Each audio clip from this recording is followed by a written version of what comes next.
नमस्कार, महाराष्ट्र 24 में आपका स्वागत है। मैं अमित वांद्रे। आज के इस खास मुलाकात इस कार्यक्रम में हम बात करने वाले हैं एडवोकेट सतीश उके जी से, जिन्होंने पूर्व मुख्यमंत्री देवेंद्र फडणवीस पर कई गंभीर आरोप लगाए हैं। सर, सबसे पहले स्वागत है आपका महाराष्ट्र 24 में। सर, आप देखा गया है कि आप कई दिनों से जो है पूर्व मुख्यमंत्री देवेंद्र फडणवीस के ऊपर आरोप लगाते जा रहे हैं। ऐसा क्यों हो रहा है? आप एक ही व्यक्ति पर क्यों आरोप लगा रहे हैं? ऐसी कोई बात नहीं है कि हम एक ही व्यक्ति पर आरोप लगा रहे हैं। जिन्होंने आपराधिक कृत्य किए हैं, जिन्होंने गैरकानूनी कृत्य किए हैं, उनके खिलाफ में हमने आरोप लगाया है। ये इंसान ने ज़्यादा आपराधिक कृत्य किए हैं, ये इंसान ने ज़्यादा कांड किए, इसलिए इनके ऊपर में ज़्यादा आरोप लग रहे हैं। जी, आपने कुछ दिन पहले आर्किटेक्ट नीमगढ़े के हत्याकांड में भी उनका नाम सामने लाया था। आपने कहा कि डायरेक्टली वो इनसे इन्वॉल्व है, लेकिन आपने इतने आरोप लगाने के बावजूद भी कोई तथ्य या फिर किसी तरह से जांच नहीं की गई। बात ऐसी है जांच की, तो जांच एजेंसियां ये कोई हमारे कंट्रोल में है नहीं। हमारा एक जागरूक नागरिक के नाते काम है सरकार को इस चीज़ की इंफॉर्मेशन देना। अब सरकार वो चीज़ की दखल लेती है, नहीं लेती है, कि नहीं लेती है तो क्यों नहीं लेती है, ये सारी बातें अपने हाथ में नहीं होती है। हमने अपना कर्तव्य करना चाहिए, इस तरीके से हम अपना कर्तव्य करते हैं। अब सरकार क्यों नहीं करती है, इसके पीछे के बहुत सारे रीज़न हैं जो हमें लगते हैं। एक्चुअल में क्या होंगे, फैक्चुअल में क्या होंगे, ये तो वो संबंधित इंसान ही जाने। जैसे कि ये देवेंद्र फडणवीस बार बार बोलते रहते हैं कि राज्य की सरकार जो है, सूबे की सरकार जो है, ये प्रॉब्लम में है, ये समस्याओं में है, ये कभी भी जा सकती है, हम फिर आ सकते हैं। तो क्या होता है कि पुलिस अधिकारी हो, राजस्व अधिकारी हो, दूसरे स्टेट गवर्नमेंट के जो भी अधिकारी हो, इवन सामान्य जनता ये डर में होती है कि कब सत्ता पलट हो जाए, कब ये फिर वो चीज़ का बदला निकाले। ये सारी बातें जो है, ये मानसिकता है, इसको हम सुधार नहीं सकते और कार्रवाई के लिए हिम्मत लगती है। तो हिम्मत इस तरीके से ये डिस्चार्ज करता है, उसको निष्प्रभ करता है, तो ये इस कारण जांच नहीं हो पाती होगी, ऐसी हमें लगता है। जी, आर्किटेक्ट नीमगढ़े के हत्याकांड में आपने उनका नाम डायरेक्ट लिया था, क्या सबूत आपके पास इसके बारे में? देखिए कैसी है, आर्किटेक्ट नीमगढ़े साहब का जो मर्डर हुआ था सन 2016 में, उस वक्त देवेंद्र फडणवीस ये मुख्यमंत्री थे राज्य के। तो आर्किटेक्ट नीमगढ़े जी का जो लड़का था वो उस वक्त मुझे अप्रोच हुआ और उसका ये कहना था कि पुलिस उसको देवेंद्र फडणवीस के कहने पर या देवेंद्र फडणवीस के टीम के कहने पर उसको ही आरोपी बनाने वाली है उसके पिताजी के मर्डर केस में। तो हमने उस वक्त में उसको पूछा कि आपको ईंट और पत्थर में से क्या पसंद है जिसके ऊपर में आप अपना सर टकराना चाहोगे। उन्होंने बोला कि साहब हमको ज़्यादा से ज़्यादा क्या ईंट पसंद करेंगे। तो बोला आप एक काम कीजिए, आप ये इन्वेस्टिगेशन सीबीआई को ट्रांसफ़र करा लीजिए। हाँ, हो सकता है कि आपको न्याय ना मिल जाए, जो भी हो, लेकिन आप ये चीज़ों से आप दूर हो जाएंगे, कम से कम स्टेट के प्रभाव से दूर हो जाएंगे। ट्रांसफ़र में और वहाँ तक कनेक्शन जाने में, वहाँ तक इन्फ्लुएंस जाने में समय लगे या इतना इन्फ्लुएंस ना भी पहुँचे, तो आपके लिए ये बेहतर रहेगा कि आप इसको सीबीआई ट्रांसफ़र करा लीजिए। और स्टेट पुलिस ने वैसे भी कोई फेयर इन्वेस्टिगेशन किया नहीं था, तो इस कारण वो हमारे सलाह के हिसाब से कोर्ट में गए, कोर्ट ने वो इन्वेस्टिगेशन सीबीआई को ट्रांसफ़र किया। तो उस वक्त से हम ये मामले के जानकार हैं।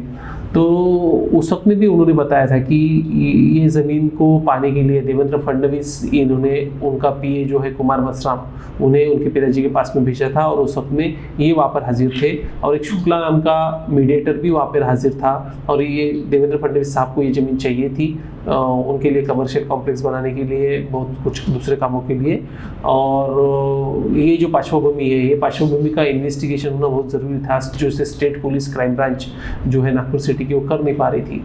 तो इसमें सीधे जानकारी उपलब्ध है, मीडिएटर का नाम उपलब्ध है, जिनके सामने ये देवेंद्र फडणवीस का पीए कुमार मसराम गया था, वो इंसान जिंदा है और हमको बताया था। तो हमने ये बातें खुद स्वयं सुनी थी।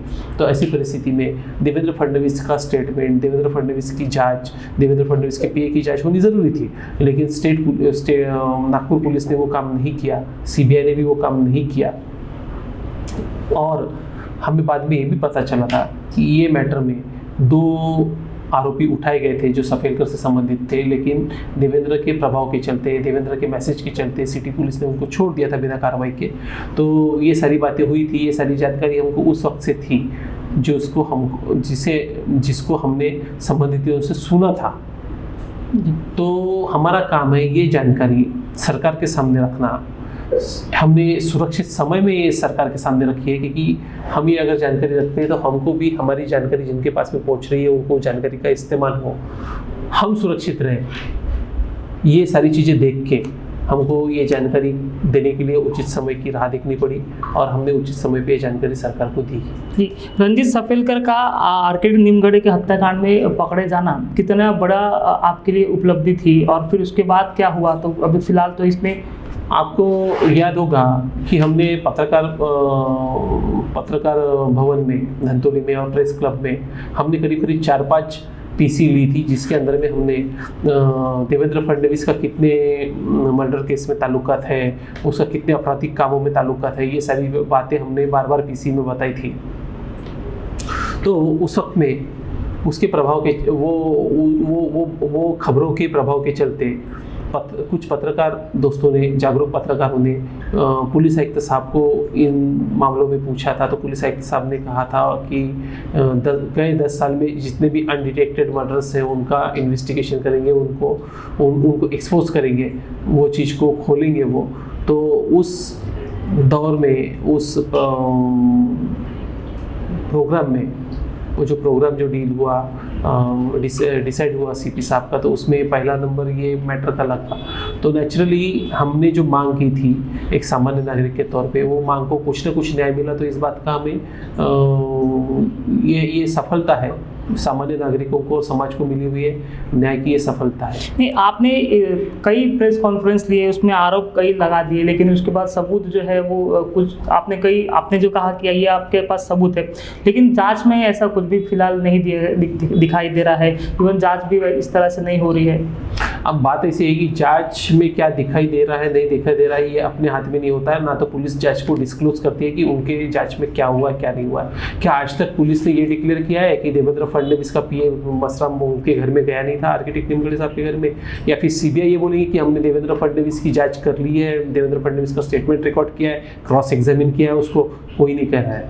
बेसिकली बात ऐसी है कि जांच हुई नहीं या फिर जांच कोई होने नहीं देना चाहता, क्योंकि उनको पता है कि इसमें से सच्चाई बाहर आएगी। और हमने तो उसमें देवेंद्र फडणवीस साहब को अपील भी की थी कि आप अगर इतने साफ सुथरे इमेज के हैं और आपने कोई अपराध किया नहीं है आपकी ज़िंदगी में, आपके पूरे आयुष्य में अगर आपने कोई अपराध नहीं किया है, तो आप अपनी नार्को एनालिसिस देना चाहिए स्टेट एक्सपर्ट्स के सामने, जिसमें आपको सबकॉन्शियस स्टेज में वो स्टेट के टेक्नीशियंस पूछे कि जो भी सवाल पूछे तो आपकी सच का सच सामने आएगा, झूठ होगा तो झूठ सामने आएगा। तो उन्होंने ये सारी चीज़ को तैयार होना चाहिए था कि देखिए कैसी है। देवेंद्र फडणवीस खुद को हिंदू फेवर के मानते हैं और हिंदू समाज में भगवान राम जो है वो आदर्श रह चुके हैं और ये खुद को राम भक्त बताते हैं। तो भगवान राम ने अपने बेबी की भी अग्नि परीक्षा ली थी, माँ सीता की अग्नि परीक्षा ली थी। तो हम तो साधारण इंसान है, अगर देवेंद्र फडणवीस इतने साफ सुथरे सच्चे, तो उनको अग्नि परीक्षा देने में प्रॉब्लम क्या है? दूध का दूध पानी का पानी हो जाए एक बार। तो ऐसी कुछ हुआ नहीं है और किसी ने भी बाहर आके आज तक डिक्लेयर नहीं किया, किसी पुलिस ऑफिसर ने या सीबीआई ने आके डिक्लेयर नहीं किया कि इसमें कुछ सबूत नहीं मिले या देवेंद्र फडणवीस का ताल्लुकात नहीं है। ऐसी कुछ नहीं हुआ। ये इस सामान्य जनता का क्या होता है, एक देखने का नजरिया होता है, उनको रिजल्ट चाहते हैं सामने। क्या इसी तरीके से देवेंद्र फडणवीस ने तो कई 5 साल लोगों को बेवकूफ़ बनाया, एक प्रभाव के चलते, एक आडंबर रच के इसने सरकार की 5 साल, तो उस वक्त में लोग वो चीज़ों को सही मानते थे। अभी जैसे जैसे समय गया वो चीज़ की परतें उतरती गई, उसके ऊपर की चमक उतरती गई, तो पता चला कि असलियत कुछ अलग थी। अब बात ऐसी है, ऐसी कई बातें हैं जिसको अभी समय के मर्यादा के चलते मैं यहाँ पे नहीं कहना चाहता। ऐसी बहुत सारी बातें हैं। जी, आज आपने एक प्रेस कॉन्फ्रेंस ली, उसमें आपने नेशनल कैंसर इंस्टीट्यूट जो पहले उनके अध्यक्ष थे देवेंद्र फडणवीस, उसके बारे में जांच जो है बात सामने रखी है। किस तरह का आरोप आपने इस दौरान किया है? हमने नेशनल कैंसर इंस्टीट्यूट जामठा, ये करीब 2000 करोड़ का हॉस्पिटल है आज की तारीख में, 7 स्टार हॉस्पिटल है नागपुर का, जिसके अंदर में कुछ स्पेशल लोगों को ही, वीआईपी लोगों को ही या फिर बीजेपी के खास लोगों को ही जिसमें ट्रीटमेंट मिलती है, जिसे वो चैरिटेबल ट्रस्ट के नाम पे कहते हैं। लेकिन हमें इसका अनुभव आया है कि बाहर के किसी लोगों को वहाँ पे एंटरटेन नहीं किया जाता, या तो फिर वो वीआईपी रहना चाहिए या बीजेपी से संबंधित रहना चाहिए या इनके लोगों से ताल्लुकात में रहना चाहिए, या फिर उसमें कम से कम 7.5 लाख रुपये उनको डोनेशन देना चाहिए। कोविड कार्यकाल में 60 बेड हॉस्पिटल का वहाँ पे उद्घाटन किया गया, कोविड स्पेशल। तो उसके बाद में उस उद्घाटन में देवेंद्र फडणवीस ने कहा था कि जल्दी ही इस हॉस्पिटल में भी 200 बेड की व्यवस्था की जाएगी। और ये सारा अभी कोविड के दरमियान हुआ, जिस वक्त में देवेंद्र फडणवीस सूबे के मुख्यमंत्री नहीं रहे, ये विरोधी पक्ष नेता है अभी फिलहाल। तो ये इनकी स्टेटमेंट है। और इस ट्रस्ट के, इस हॉस्पिटल के हर कार्यक्रम में वो मुख्यमंत्री रहते वक्त और ना रहते वक्त उनकी उपस्थिति दर्ज हुई है। सीएमओ महाराष्ट्र के ट्विटर हैंडल से ट्वीट भी हुए हैं जिस वक्त में ये मुख्यमंत्री थे। और जितने भी CSR फंड यहाँ पर ये हॉस्पिटल को आए, उसके भी ये मेन कर्ता धर्ता थे। इनके प्रभाव के चलते वो आया है, क्योंकि जिन्होंने भी सेंट्रल गवर्नमेंट की जो एजेंसीज या कंपनीज है जिन्होंने CSR फंड इस मामले में दिया है, जैसे ONGC हो गया, इन्होंने 100 करोड़ CSR फंड इस हॉस्पिटल को दिया है। कोल इंडिया ने 25 करोड़ दिया है। फिर NTPC ने 340 करोड़ में से कुछ पार्ट ये हॉस्पिटल को दिया है। इस तरीके की कई टोरंटो फार्मा है, उसके बाद फिर टाटा ट्रस्ट है, एस बैंक है, ऐसे कई लोगों ने इसको CSR फंड दिया है। अब बात ऐसी है कि 2012 में जब देवेंद्र फडणवीस ने ये ट्रस्ट का ऑडिट रिपोर्ट साइन किया था, और ये ऑडिट रिपोर्ट की कॉपी चैरिटी कमिश्नर नागपुर के कार्यालय में उपलब्ध है, तो उसमें ये 1,41,000 की सिर्फ ये ट्रस्ट थी, करीब सिर्फ, यानी 1.5 लाख से भी कम की। ये ट्रस्ट अभी देवेंद्र फडणवीस का मुख्यमंत्री कार्यकाल खत्म होते तक ये ट्रस्ट की मालमत्ता 2000 करोड़ की हो गई। तो CSR फंड के अलावा जहाँ तक हमें जानकारी मिली है, देवेंद्र फडणवीस मुख्यमंत्री रहते वक्त इन्होंने जो लीगल इलीगल जो भी काम किए, तो वो जिनके काम के जो बेनिफिशियरी है उन लोगों से इन्होंने वो हॉस्पिटल का काम करवाया, वो हॉस्पिटल के लिए सामग्री भी मंगाई।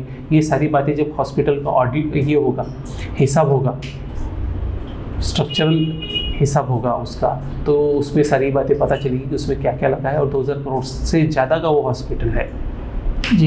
लेकिन आपने जो कहा कि CSR जो है वो दिया गया है, तो कंपनी कोई भी कंपनी दे सकती है किसको भी CSR, उसमें क्या गलत है? मेरा पहला मुद्दा मैं कंप्लीट करना चाहता हूँ। तो ये जो बातें हैं, ये यहाँ पे शहर में, बम्बई में कई ट्रस्ट ऐसी है कि जो ईमानदारी से काम करती है चैरिटेबल पर्पस के लिए, लेकिन उनको किसी को CSR फंड नहीं मिला, ना किसी को गवर्नमेंट की कोई सब्सिडी मिली, ना गवर्नमेंट की असिस्टेंस मिला। अब देवेंद्र फडणवीस साहब को इसलिए मिला है कि वो मुख्यमंत्री बन गए थे। मुख्यमंत्री बनने से पहले तो उनको कुछ नहीं मिला, मुख्यमंत्री बनने के बाद में उनको सारी चीज़ें मिली, क्योंकि उस वक्त में इन्होंने जिस प्रकार का माहौल किया था, तो ये दिखाना चाहते हैं कि देश के भावी पंतप्रधान यही है। और उस वक्त के जो केंद्रीय मंत्री थे जिनके आशीर्वाद से CSR फंड मिला होगा, ONGC कंपनी, NTPC है, फिर कोल इंडिया है, ये जो कंपनियां जो है ये सेंट्रल गवर्नमेंट के डिपार्टमेंट की कंपनी है। तो उन लोगों ने ये भावी पंतप्रधान है, ये डर के चलते, ये प्रभाव के चलते इनको, इनके कहने पर CSR फंड दिया है। और ये सारा लेते वक्त ये वहाँ पे हाजिर थे। उसके बाद में जब टाटा ट्रस्ट ने 100 करोड़ रुपए दिए, वो लेटर साइन होते वक्त में भी देवेंद्र फडणवीस वहाँ पर थे। और इसमें से मैक्सिमम चीज़ों की जानकारी जो है ये CMO महाराष्ट्र के ट्विटर हैंडल से शेयर की गई है। और ये जो बातें मैंने आपको कही है हमें विश्वसनीय सूत्रों से पता चली है। और इसके अलावा अगर दूसरा कुछ है तो उन्होंने आके कहना चाहिए सामने कि नहीं आपकी बात गलत है, ये तो हर किसी ट्रस्ट को मिलता है CSR फंड, नागपुर में तो बहुत सारे ट्रस्ट है जिनको नहीं मिला। और ये जो है व्यापारीकरण की जो बात कर रहा हूँ मैं कि इनको पैसे कमाने हैं व्यापारीकरण के, तो ये जब मुख्यमंत्री बनने के थे, जिस वक्त में ये मुख्यमंत्री बनने की इनको कुछ बू भी नहीं थी, उस वक्त में सन 2013 में इन्होंने इस ट्रस्ट के नाम से, इस हॉस्पिटल के नाम से ट्रेडमार्क का सर्टिफिकेट लिया है। ट्रेडमार्क ये जो चीज़ होती है ये व्यापारीकरण के लिए, व्यापारी हरकतों के लिए होती है, उसका नाम ही है ट्रेडमार्क, जिसको मराठी और हिंदी में व्यापार चिन्ह कहा जाता है। जब कोई आदमी व्यापार कर रहा है, हॉस्पिटल का व्यापार कर रहा है, वो फिर चैरिटी के अख्तियार में किस तरीके से आएगा? उसमें कोई चैरिटी का काम नहीं होता है। तो ये सारी चीज़ें मैं नहीं कह रहा हूँ, ये कागजात कह रहे हैं। तो ये विशेष सुविधाएं जो है ये देवेंद्र फडणवीस के प्रभाव के चलती ही आई है। और जब देवेंद्र फडणवीस मुख्यमंत्री बन गए तो उन्होंने मुख्यमंत्री सहायता निधि से मुंबई के पेशेंट को सिर्फ 70 लाख रुपए मिले हैं, पेशेंट भी 70 है, और यहाँ पे करीब 279-80 पेशेंट है नागपुर के, जिसमें ये हॉस्पिटल के पेशेंट का भी उसमें इन्वॉल्वमेंट है या काउंटिंग है ये पेशेंट्स के नंबर की। और करीब 2,21,85,500 रुपये का CSR फंड मुख्यमंत्री सहायता निधि से फंड यहाँ पे नागपुर को आया है। ये मैं नहीं करता, ये सारा डॉक्यूमेंट पे है, RTI में जानकारी हमने CM ऑफिस से ली है। तो ये सब मामलों में इसमें अगर कुछ गलतियां नहीं हुई है या घपले नहीं हुए या कुछ भ्रष्टाचार नहीं हुई है, कांड नहीं हुई है, तो सन 2012 के बाद में ये ट्रस्ट का ऑडिट रिपोर्ट चैरिटी कमिश्नर के ऑफिस में उपलब्ध होना ज़रूरी था। वो आज 2015 से लेके अभी तक वो चैरिटी कमिश्नर के ऑफिस में है नहीं। और चैरिटी कमिश्नर के ऑफिस ने भी इसके ऊपर में आक्षेप क्यों नहीं लिया, क्योंकि जॉइंट चैरिटी कमिश्नर भी फडणवीस साहब ने, उनके पास में जो मंत्रालय था विधि व न्याय विभाग, उस विभाग के अंतर्गत वो आता था और अपने मर्जी के अधिकारी उन्होंने वहाँ पे डिप्यूट किए जिन्होंने इनके मर्जी के हिसाब से काम किए, इसलिए इनके कोई ट्रस्ट के ऊपर में आक्षेप आए नहीं और ये बातें उजागर हो नहीं पाई तो आप जनता के पास में पहुंची नहीं, इसलिए सवाल नहीं उठे। तो ये सारी बातें हैं। अब आपका जो सवाल था कि दूसरों को भी मिलता है, तो मुझे आप बताइए कि महाराष्ट्र में इतना CSR फंड दूसरे कौन से ट्रस्ट को मिला है? नागपुर में आप एक ट्रस्ट का मुझे नाम गिनवाइए, किसी ट्रस्ट को नहीं मिला इस तरीके का CSR फंड। तो यही बहुत बड़े चरित्रवान और पाकसाफ इंसान है क्या कि इनको CSR फंड मिला? दूसरे जो काम करने वाले लोग हैं उनके ट्रस्ट को CSR फंड नहीं मिला है। तो ये सारी बातें जो है ये इस पे से ये चीज़ों का अर्थ निकालने वाली होती है। जी, आपने जिस तरह से कहा कि ट्रेडमार्क ले लिया है देवेंद्र फडणवीस ने अपनी चैरिटी का, तो क्या ये सिर्फ व्यापार के लिए किया गया है? साहब, ट्रेडमार्क मिलता ही व्यापारिक चिन्हों के लिए। आपका जो चैनल है ये कोई चैरिटेबल पर्पस के लिए है नहीं, ये है सोशल पर्पस के लिए। आपको अगर अखबार निकालना है तो वो आप ये जो है इस पे से जो भी चीज़ें छपेगी या आएगी या चलेगी, ये आपकी बौद्धिक संपदा है। क्या है? ये आपकी इंटेलेक्चुअल प्रॉपर्टी है। तो ये इंटेलेक्चुअल प्रॉपर्टी जिस ब्रांड के तले चलती है, तो आप इसका एक तो कॉपीराइट भी करा सकते हैं आपके नाम का, या फिर उसका ट्रेडमार्क भी करा सकते हैं। लेकिन जो कि आप बेचते नहीं है कुछ, तो आप ट्रेडमार्क नहीं कराएंगे, आप ये नाम को कॉपीराइट कराएंगे। लेकिन जिस दिन आप ऑनलाइन शॉपिंग चालू करेंगे इस पे से, तो ये ब्रांड जो है ये दूसरा कोई उसको कॉपी ना करे, इसलिए आपको उसका ट्रेडमार्क करना पड़ता है। वो लोग करते हैं ट्रेडमार्क, तो ये trademark purely for business purpose होता है। कोई चैरिटेबल ट्रस्ट वाला आदमी, उसको ट्रेडमार्क की क्या जरूरत है? वो ट्रेड ही नहीं करता। ट्रेड यानी सीधा सीधा होता है व्यापार। तो इन्होंने खुद ट्रेडमार्क का सर्टिफिकेट लिया है 2013 में, और ये वकील रह चुके हैं, ये कानून के जानकार है मिस्टर फडणवीस। तो ये सारी बातें उन्होंने कोई ऐसी गफलत में तो की नहीं है, ये सारी बातें सोच समझ के की है।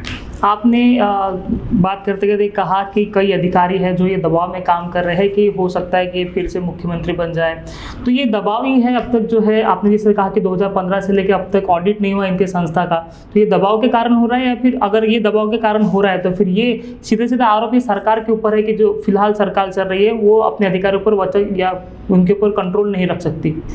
आपके दो सवाल हैं इसमें। पहली बात तो दबाव यानी दबाव कई तरीके से आ सकता है, प्रभाव से भी होता है। वो एक आदि आदमी का नाम इतना बड़ा होता है कि उसका नाम देखे बगैर ही वो अधिकारी ही उसकी वकालत करना शुरू कर देता, जहाँ पे ऐसी समझो कि जज ही किसी की वकालत करना शुरू कर दे। तो और इन्होंने तो अधिकारी अपने बिठाए थे अपनी मर्जी के, तो वो क्यों इसको पूछने को भी नहीं चाहेंगे, इसको बोलने को भी नहीं चाहेंगे। इसके नाम के दबाव ही इसलिए है क्योंकि उन्होंने उसको बिठाया था खास ये काम के लिए कि आप ये सब कामों को, उसके सारे गलत कामों को प्रोटेक्ट करें। ये पहली बात। दूसरी बात जो है कि अभी नई सरकार जो आई है, तो नई सरकार कोई एक दिन में तो सारे अधिकारियों को उठा के तबादला कर नहीं सकती। ये सारे के सारे कोर्ट कचहरी करेंगे, बैठ जाएंगे, परेशानी करेंगे और उसमें जनता का काम नहीं होगा और उस वक्त में एक प्रकार की अफरा तफरी मच जाएगी। तो सरकार एक साथ में उठा के किसी को भेज नहीं सकती इधर उधर, और किसी को भेजा भी तो फिर वो परमवीर सिंह समान आदमी आरोप भी कर सकते हैं कि इन्होंने मुझे ऐसी कहा वैसी कहा, हमको 100 करोड़ वसूल करने के लिए कहे। तो लोग ये चीज़ से बचना चाहते हैं, सरकार ये चीज़ से बचना चाहती है। कोई भी सरकार हो, ये उसमें आदमी ही बैठे होते हैं। ये साइकोलॉजिकल गेम है। दूसरी बात ऐसी है कि ये हमेशा किसी को अगर सुकून से जीने देगा तो कोई काम करेगा ना। इसका रोज कुछ ना कुछ शुरू होता है। अब सरकार आने के बाद में जब सेटल होगी, वो हिम्मत खुद की बनाएंगी तो अगली चीज़ों पे कार्रवाई होगी ना। तो इसलिए क्या है, सरकार का अस्थिर रहना, सरकार का डिस्टर्ब होना ये बहुत ज़रूरी है देवेंद्र फडणवीस के लिए, जो काम वो करता है। इस कारण सरकार कुछ कर नहीं पाती, ये मुझे लगता है। दूसरी ऐसी बात है कि सरकार के पास में ये चीज़ें तब जाएगी जब आप और मैं अगर ये चीज़ें लिख के हम उनको शिकायत करेंगे तो समझ में आएगी ना। कोई सरकार भगवान तो है नहीं कि उसको हर चीज़ वो देखेगी।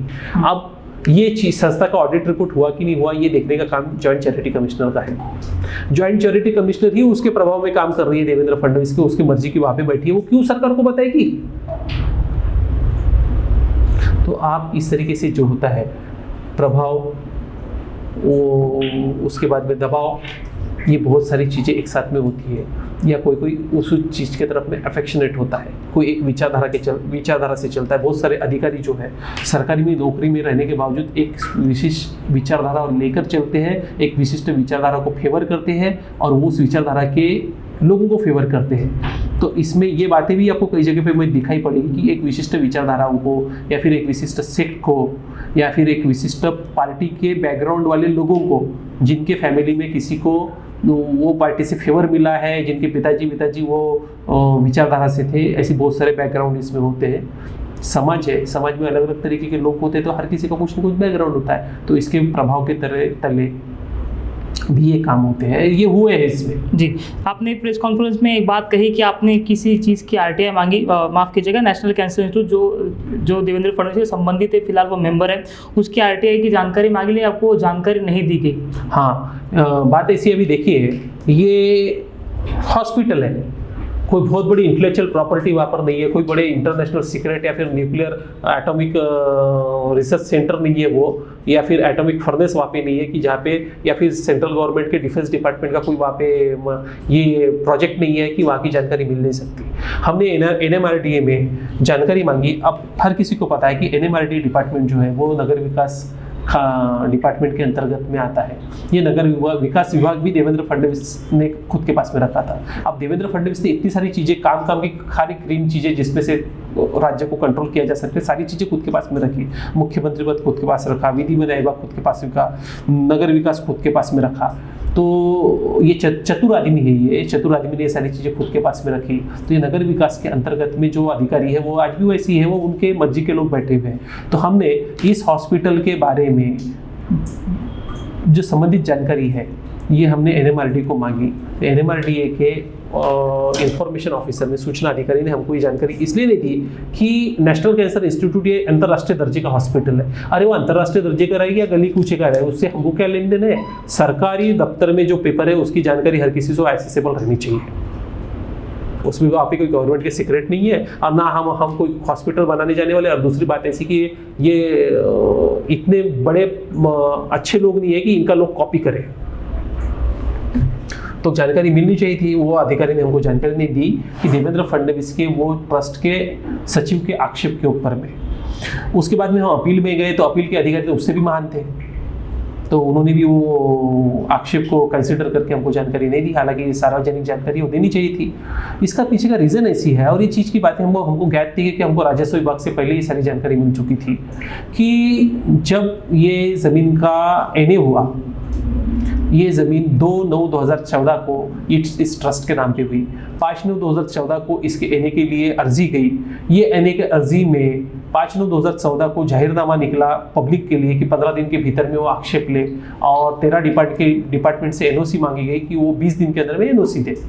तो मिनिमम 20 दिन तो इसको NA मिलना नहीं था, लेकिन इनका प्रभाव इतना था कि इनको 8 तारीख को ही इनकी NA परमिशन की फाइल मूव हो गई। वो फाइल में ये ज़मीन इन्होंने खरीदी 8वें महीने में 2014 के, लेकिन 4थे महीने में ही महाराष्ट्र एयरपोर्ट डेवलपमेंट कॉर्पोरेशन ने इनके संस्था को NOC के साथ में मंजूर नक्शा भी दे दिया था, मंजूरी भी दे दी थी। अगर आपका घर, आप घर खरीदोगे तो आपको अपने नाम पे करने के लिए वहाँ पे चक्रे लगाते लगाते सिटी सर्वे में और NMC में आपके कई साल गुजर जाएंगे, और तो नक्शा सेंशन होने की बात छोड़िए साहब। तो यहाँ पे तो MADC ने तो 4 महीने एडवांस में इनको NOC दे डाली थी। और जिलाधिकारी कार्यालय में जब इन्होंने ये 5 9/2014 को सबमिट किया। 8/9/2014 को एनए फॉरवर्ड भी, एनए का परमिशन की रिकमेंडेशन फॉरवर्ड भी होगी कलेक्टर साहब की तरफ में। 15 तारीख को कलेक्टर साहब ने इनसे एफिडेविट और क्षतिपूर्ति बंध पत्र ये सारी चीज़ें लेकर 17 तारीख को एनए को दस्तखत भी कर दिए। 17 तारीख को इन्होंने गवर्नमेंट का चालान से पैसे भर दिए, जो भी उसकी रिक्वायर्ड फीस होती है, और 19 तारीख को इनके हाथ में एनए का ऑर्डर सर्टिफाइड कॉपी फॉर्म में मिल गया। जबकि पब्लिक के लिए उसके ऊपर में आक्षेप लेने की दिन भी खत्म होने के, मुदत भी खत्म होने की, ये आक्षेप कोई बाहर में किसी नोटिस बोर्ड पे लगा नहीं। ये जो 13 डिपार्टमेंट की जो एनओसी का पेपर है वो भी किसी डिपार्टमेंट को गया नहीं, वो बन के सिर्फ वो रिकॉर्ड पे रह गया। और उसमें एमएडीसी का ये पेपर जो इनके मालक बनने के पहले का है वो पेपर उसमें इस्तेमाल किया गया। अब ये आदेश में सरकारी ऑर्डर है कि ये 6.25 एकड़ जमीन एनआईटी को दे, एनआईटी को मालिकाना हक दे, उनके कब्जे में दे, उनके हक में दे। तो एनआईटी का काम होता है, ये पब्लिक अथॉरिटी है, स्टेट गवर्नमेंट के अंडर में ये अथॉरिटी आती है। तो स्टेट गवर्नमेंट को मिलने वाली जो 6.25 एकड़ जमीन है, ये 6.25 एकड़ जमीन भी इस ट्रस्ट ने हड़प ली, दबा ली, और उस वक्त में देवेंद्र फडणवीस ही प्रेसिडेंट थे ट्रस्ट के। इसलिए ये चीज़ें बाहर नहीं आनी चाहिए, इसलिए एनएमआरडीए ने हमको ये जानकारी नहीं दी। जब हमने ये अर्जी किए एनएमआरडी में 5 गए महीने के 5 तारीख को, तो 6 तारीख को तलाटी की तरफ में इस ट्रस्ट का अर्जी आई और उन्होंने 7/12 पे एनए का परमिशन का जिक्र करने के लिए, एंट्री करने के लिए अर्जी दी, और सारी ज़मीन उन्होंने उनके ट्रस्ट के नाम पे करने की मांग की। और पटवारी ने और रेवेन्यू डिपार्टमेंट ने वो सारी ज़मीन उनके नाम पे कर दी, जिसमें ये 6.25 एकड़ जो ज़मीन ढापी थी इन्होंने, या हड़पी थी, ग्रैब की थी, सरकार की, सामान्य लोगों के हक की, ये 6.25 एकड़ ज़मीन भी इन्होंने ग्रैब कर ली। ये सारे डॉक्यूमेंट अपने पास में है, रेवेन्यू डिपार्टमेंट से सारे मिल चुके हैं। ना रेवेन्यू डिपार्टमेंट ने इसमें कार्रवाई किया, ना एनएमआरडी ने कार्रवाई की, और ये चीज़ें बाहर नहीं जानी चाहिए करके एनएमआरडी ने ये षड्यंत्र में जाके ये जानकारी नहीं दी, जिसके लिए आक्षेप इस ट्रस्ट के सचिव ने लिया था। अब सीधी सी बात है कि जहाँ पे देवेंद्र फडणवीस है वहाँ पे वो अधिकारी की क्या हिम्मत हो। अब हम वो रेवेन्यू डिपार्टमेंट के पेपर्स में हम जाके देखें कि अगर इन्होंने इस तरह की हरकत की है तो इनको बाइंडिंग क्या है। तो उसके अंदर में जो एफिडेविट और क्षतिपूर्ति बंध पत्र जो देना होता है, तो वो ट्रस्ट को देना होता है, जो मालिक को देना होता है, देवेंद्र फडणवीस के ट्रस्ट को वो देना था। तो इन्होंने बड़े चालाकी से क्या किया कि जमीन जब उनको हड़पनी ही थी तो इन्होंने अपना खुद का शपथ पत्र या बंध पत्र नहीं दिया। इन्होंने जो जमीन खरीदी 8वें महीने में, तो इन्होंने इसके पहले का जो मालिक था उसका 4थे महीने का एफिडेविट और क्षतिपूर्ति बंध पत्र ये मैटर में दिया, और कलेक्टर ने लेके, यानी ये जानकारी रेवेन्यू डिपार्टमेंट को भी थी उस वक्त, कलेक्टर साहब को भी ये जानकारी 200% होगी, फिर भी उन्होंने लिया और उनको दे दिया। और उन्होंने एनएमआरडी ने और रेवेन्यू डिपार्टमेंट ने इनको 6.25 एकड़ जमीन, वो 22,290 स्क्वायर फीट के आसपास वो जमीन है, वो जमीन हड़पने में, स्क्वायर मीटर ये ज़मीन हड़पने में इनको मदद की। तो इस प्रकार से इसमें फैब्रिकेशन हुआ, इसमें मैनिपुलेशन हुआ, इसमें इम्पर्सोनेशन हुआ, इसमें चीटिंग हुई, इसमें फेक डॉक्यूमेंट या इम्प्योर डॉक्यूमेंट बनाए गए, इसमें क्रिमिनल कॉन्स्पिरेसी हुई। तो ये सारी जो चीज़ें हैं, ये सारी हरकतें हुई है, जो चैरिटी कमिश्नर के ऑफिस में हुई है, रेवेन्यू डिपार्टमेंट में हुई है, एनएमआरडी में हुई है, उसके बाद में फिर एमएडीसी में हुई है। तो ये सारी चीज़ों के खिलाफ में, और ये टीम ने ये हरकतें कराई है इनके प्रभाव में, इनका सीधा ताल्लुका था उसमें, ये अध्यक्ष थे। और सबसे बड़ी बात ये है कि इनकी 2012 के ऑडिट रिपोर्ट में दस्तखत है। तो ये सारे इनकी अध्यक्षता में रहते हुए ये बातें हुई। तो ये सारे हरकत के लिए, कार्रवाई होने के लिए हमने police station Sitabardi, CP Nagpur, माननीय मुख्यमंत्री साहब और गृह मंत्री साहब, इनको हमने शिकायत दी थी गए महीने में, जिसके ऊपर में अभी तक कार्रवाई नहीं हुई। फिर हमने फिर सप्लीमेंट्री शिकायत अभी दी है 30 तारीख को, जिसके ऊपर में भी अभी तक कुछ कार्रवाई हुई नहीं।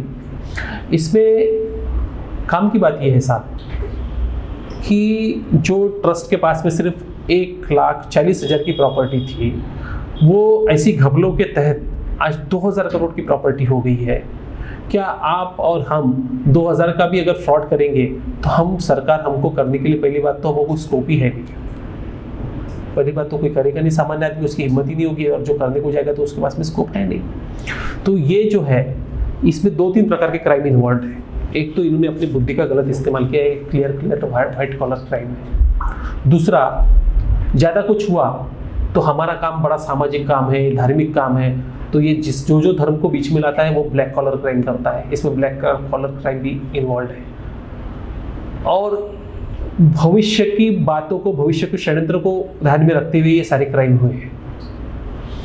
अब आप अगर थोड़ा सा इसका आप एनालिसिस करेंगे, साइकोलॉजिकल एनालिसिस करेंगे आप, तो सेंट्रल गवर्नमेंट की कंपनियां इनको CSR फंड इतना सारा देने के पीछे क्या रीज़न है, और इनकी जो हरकतें हैं, बार बार ये चाहते हैं कि सेंट्रल गवर्नमेंट में चले जाए।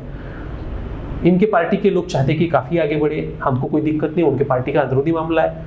लेकिन हमारा एक ऐसा कहना है कि हमने कौन से पाप किए थे कि आप हमारे सर पे नाचे, आप हमारे छाती पे मूंग दले, आप हमारा हक भी छीने, हमको पता भी ना चले, और आप ही बोलेंगे कि हम पूरे दुनिया को चलाएंगे, हम ही OBC आरक्षण देंगे, हम ही मराठा आरक्षण देंगे, और हम क्या अपना पल्लू सामने करके भीख मांगेंगे इनको? क्यों हमको बुद्धि नहीं दी है भगवान ने, या हमको पॉलिसी नहीं समझती, या हमको कानून का ज्ञान नहीं है, सारा ज्ञान का ठेका इन्होंने लेके रखा है।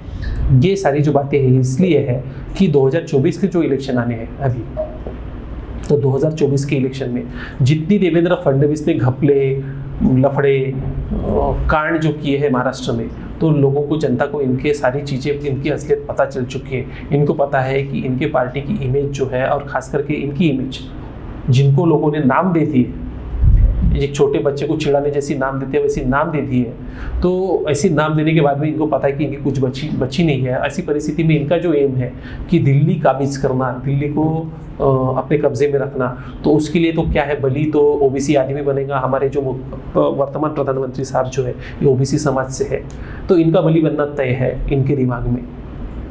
तो ये OBC आदमी को जिस तरीके से अभी फिलहाल इनकी तारीफें की जाती, तो एक दिन ऐसे आएगा कि इनके ही अंधे भक्त ये षड्यंत्र के चलते हुए उनको देवेंद्र को संसद केंद्र में बिठाने का है, अगला भावी पंतप्रधान के तरीके तौर पे। तो कुछ दिन के बाद में आप देखिए, जैसे इनको ये एनवायरनमेंट ऐसी फेवरेबल लगेगा कि अभी देवेंद्र की एंट्री सेंट्रल गवर्नमेंट में हो सकती है ताकि इसको अगला पंतप्रधान बनाया जा सके, तो धीरे धीरे ये जो अंधभक्त है और इनकी जो मीडिया पर्सन है, ये मोदी की बुराई करना शुरू करेंगे कि मोदी इतना बुरा था, उसने ये गलत कर दिया, वो गलत कर दिया, अब ये अच्छा आदमी है, ये सारी चीज़ें अच्छी कर देगा, और फिर मोदी का कोई भी प्रशंसक या मोदी का कोई भी फॉलोअर अगला पंतप्रधान नहीं रहेगा। तो इस तरीके से ये माहौल क्रिएट करेंगे और ये प्रोजेक्ट किए जाएंगे। तो इस तरीके के लिए ये सेंट्रल गवर्नमेंट किसी न किसी तरीके से वहाँ पे एंट्री करना चाहते हैं, ये ऐसी इनकी हरकतों पे से लगता है। अब ये एंट्री के लिए बीजेपी का राष्ट्रीय अध्यक्ष पद या फिर सेंट्रल गवर्नमेंट में मिनिस्ट्री, ये सीधी सीधी इनकी हरकतों से आप साइकोलॉजिकल प्रोफाइलिंग लगा सकते हैं, और इनके कार्यकर्ता भी छुपे तरीके से ये बातें कहते हैं लोगों के पास में। तो इसमें भली किसकी जानी है, फिर OBC आदमी की जानी है जो अभी वर्तमान प्रधानमंत्री है, और बुरा भी कौन बनना है, वही बनना है, वो रावण रहेंगे अगले इनकी नज़र में बाद में।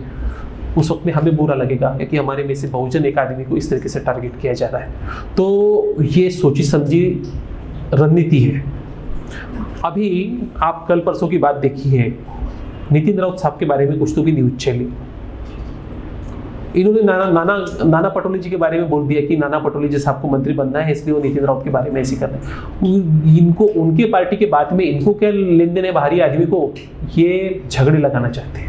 बेसिकली इनका साइकोलॉजिकल प्रोफाइलिंग है, ये साइकोलॉजिकल स्ट्रेटेजी है, ये झगड़े लगाना चाहते हैं कि इसमें झगड़े लगे। इनको क्या लेन देन है उनकी सरकार में कौन मंत्री बने, कौन क्या बने। आपको अगर वो उनकी बातें अच्छी लगती है तो उनकी तारीफ कीजिए, आपको बुरी लगती है तो आप उसकी निंदा कीजिए। ये इस प्रकार की फालतू की बातें करने की जरूरत क्या है। तो जब आप लोगों को इस एंगल से देखते हैं तो उसी वक्त में आप लोगों की तरफ में एक उंगली करते हैं तो 4 उंगली आपकी तरफ में आती है।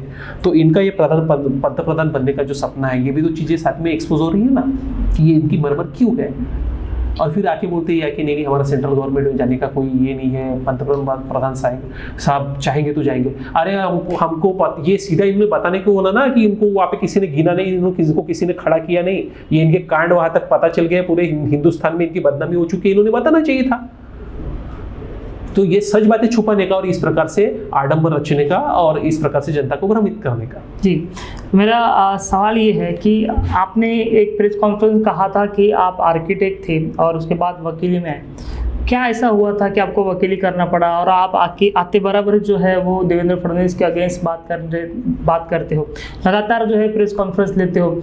आपको कई बार कांग्रेस के मंच पे देखा गया है, कांग्रेस आपको कई बार ऐसा आरोप है कि आप कांग्रेस के लिए काम करते हैं।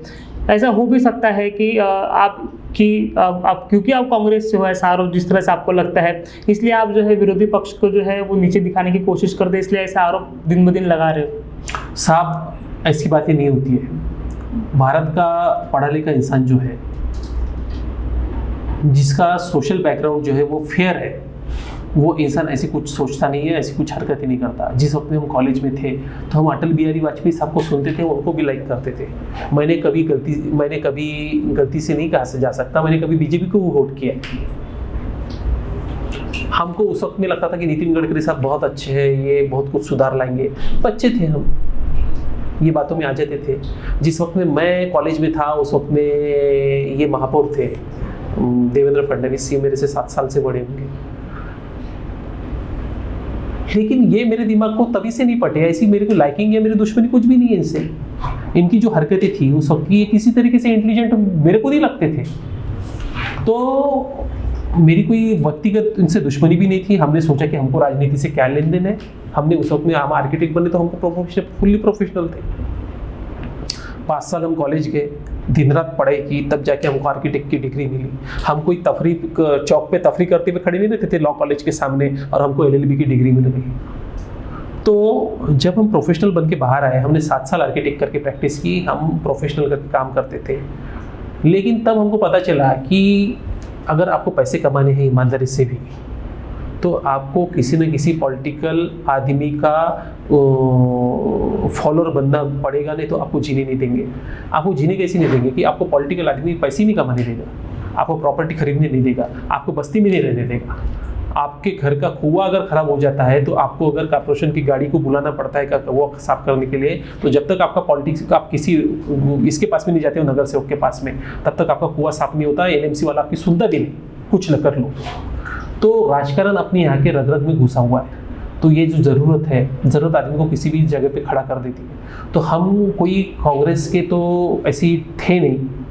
अब बात ऐसी है कि जिस वक्त में 4 लोग होते हैं तो हम देखते हैं कि इसमें से हमारे बचपन में माँ बाप कहते हैं कि बेटा वो बुरा लड़का है, उसके साथ में मत रहो। तो हम ये 4 लड़के खड़े हैं तो उसमें से हम देखेंगे इसमें से सबसे अच्छा कौन है। अकेला तो आदमी रह नहीं सकता, दोस्ती तो किसी न किसी से करनी पड़ेगी, तो सबसे अच्छे बच्चे के साथ में करेंगे। अब आप बोलेंगे कि वो भी बुरा है, तो हम देखेंगे कि बुराई किसमें सबसे कम प्रतिशत है।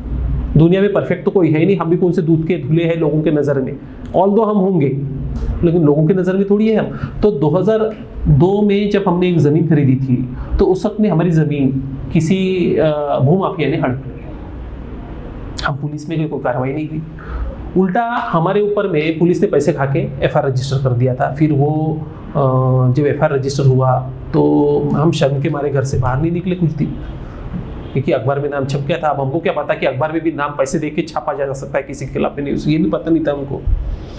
नए आर्किटेक्ट बने थे हमने सारे रिश्तेदारों से पैसे कलेक्ट करके वो ज़मीन खरीदी थी। अब उसको फिर से बेचनी थी, इसने बेची और हमारे खिलाफ में शिकायत डाल दी कि इसके डॉक्यूमेंट फेक है। तो हम बोले कि ये ऐसी कैसी हो गया, हमारा सब सच रहने के बावजूद। वो पता चला तो वो भूमाफिया जो था ये देवेंद्र फडणवीस का राइट लेफ्ट हैंड था और उसके प्रभाव के चलते वो FIR रजिस्टर हुआ था। कोई बात नहीं, छूट गए, अपने बोली ज़मीन छोड़ दो, किस्सा खत्म हो गया। कुछ दिन बीते, हम दिन रात मेहनत करते थे, 2-2, 3-3 शिफ्ट में काम चलाते थे कंस्ट्रक्शन साइट्स का। हमारे कुछ मित्र भी थे स्ट्रक्चरल इंजीनियर आर्किटेक्ट, उनके साथ में हमने मिलकर पार्टनरशिप करके काम किया। फिर पैसे कमाए, दूसरी ज़मीन खरीदी, दूसरी ज़मीन में फिर वही रिपीटेशन। तो फिर आदमी सोचा कि हम कोई इतने गए गुजरे हैं या इंसान ने हमारे ऊपर में ऊपर वाले ने हमको बुद्धि नहीं दी है। तो ये हमने बातें सोची, तो ऐसी क्यों होता है। तो फिर उसमें फिर ये कानूनन प्रक्रिया है, तो हम क्या ज़िंदगी भर कानून के प्रक्रिया में उलझने के लिए पैदा हुए हैं, ऊपर वाले ने हमको इसके लिए पैदा किया है। तो हमने खुद से ये बात की, तो फिर हमने बोला कि ये चीज़ों को हमने निपटना ज़रूरी है। तो हमने ये निपटने के लिए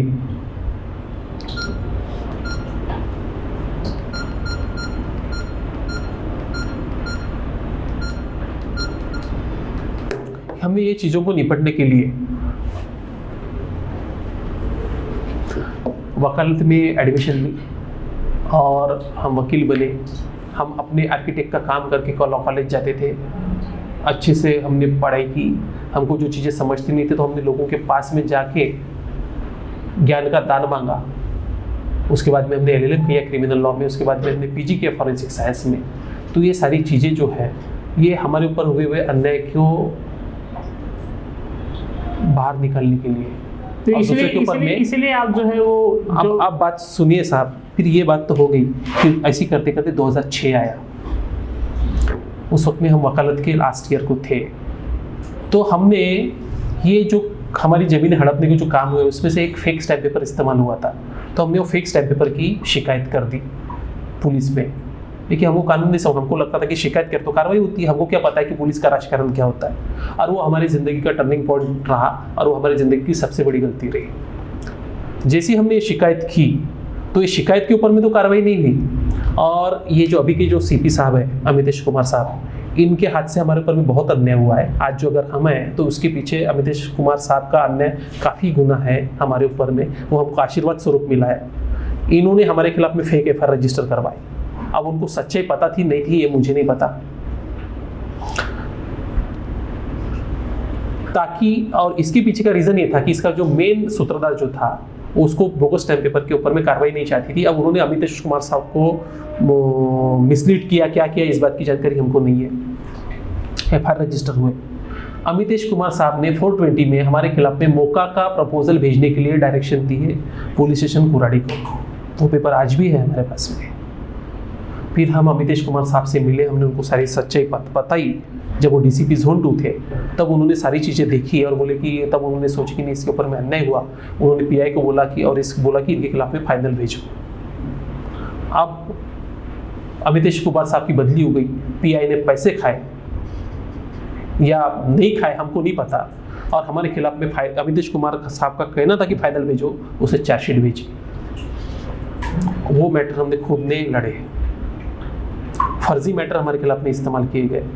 तो हमको पता है कि इस तरीके से समाज में कई लोगों के खिलाफ में मैटर हुए और वो आदमी को बचाने के लिए हर वक्त में देवेंद्र फडणवीस आता था, हर वक्त में।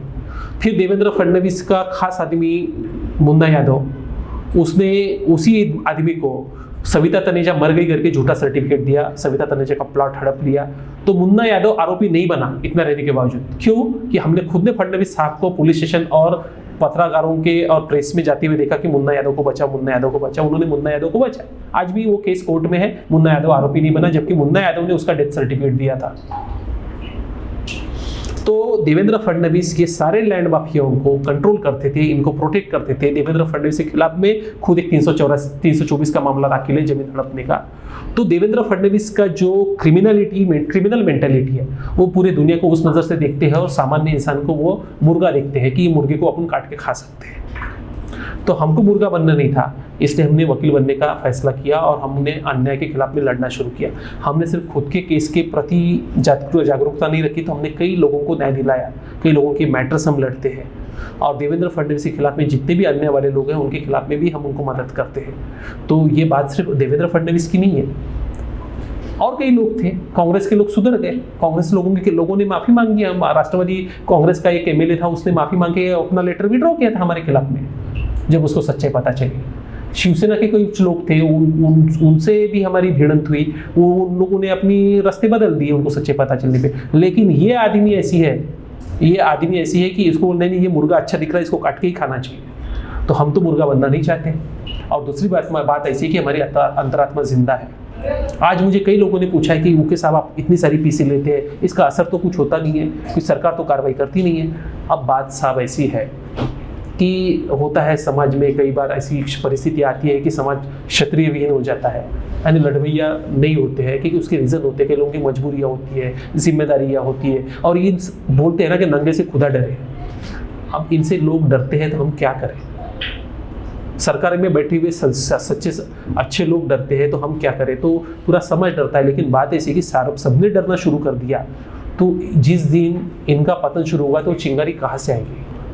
या फिर कम से कम लोगों में जीने का हौसला तो चाहिए, कम से कम शिकायत करने की ताकत तो चाहिए कि सब सतीश को शिकायत करता है तो हम भी शिकायत करें करके।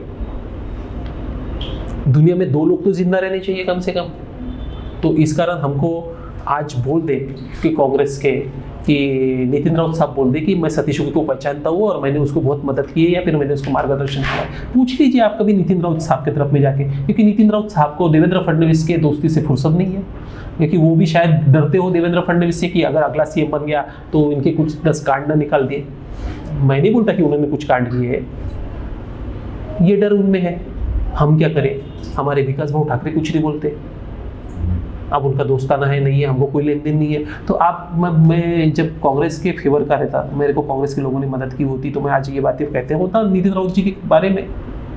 जी नहीं, आप जो है लगातार देवेंद्र फडणवीस के अगेंस्ट में बात करते हैं, तो क्या आपको कभी थ्रेटिंग कॉल्स नहीं आते उनके द्वारा, उनके फॉलोअर्स द्वारा? सही बात बोले साहब, मेरे जूनियर को थ्रेटनिंग कॉल आया था, वो कॉल हमने रिकॉर्ड भी किया था। देवेंद्र फडणवीस के भाई ने कॉल किया था, उसका कहना था कि 2019 में हम आएंगे, फिर आपके ऊपर में वे विचार करेंगे। वो गंदा अल्फाज था वो।